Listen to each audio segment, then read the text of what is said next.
27 August 2025 কি আছে মনে আছে তোমাদের? চতুর্থী আছে তো সেই আমাদের গনু দাদার জন্য চলো আজকে কিছু বানানো যাক, স্পেশাল কিছু, অনলি ফর গনু দাদা। চলো তাহলে বানানো যাক।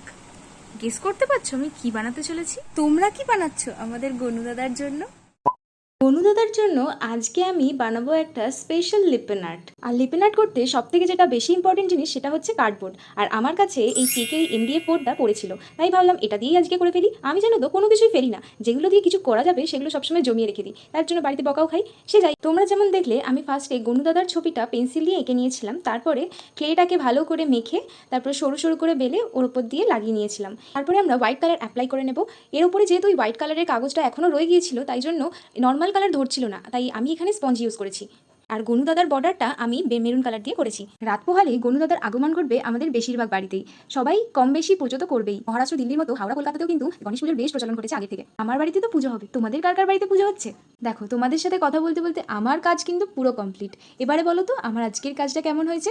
এটা কিন্তু আমি ওয়াল হ্যাঙ্গিং হিসেবেও রাখতে পারবো বা আমি নর্মাল সাজিয়েও রাখতে পারবো। কোনটা বেস্ট হবে, ওয়াল হ্যাঙ্গিং নাকি নর্মাল শোপিসের মতো সাজিয়ে রাখবো? আমাকে কমেন্ট করে অবশ্যই জানাবে। আর যদি কেউ স্কুল প্রজেক্ট বা কোনো ক্রাফট বানাতে চাও খুব রিজনেবল প্রাইসে, তাহলে আমার সাথে কন্ট্যাক্ট করতে পারো। আমার ইনস্টার লিঙ্ক ডিসক্রিপশনে দেওয়া আছে তোমরা। আর এই যে গণেশের মূর্তিটা দেখছো, এটাও কিন্তু আমি বানিয়েছি, কিন্তু 1 বছর আগে বানিয়েছিলাম। তো 1 বছর আগের কাজ আর 1 বছর পরের কাজ কোনটা বেশি ভালো অবশ্যই জানিও। টাটা। চ্যানেলটাকে সাবস্ক্রাইব করে নিও। টাটা।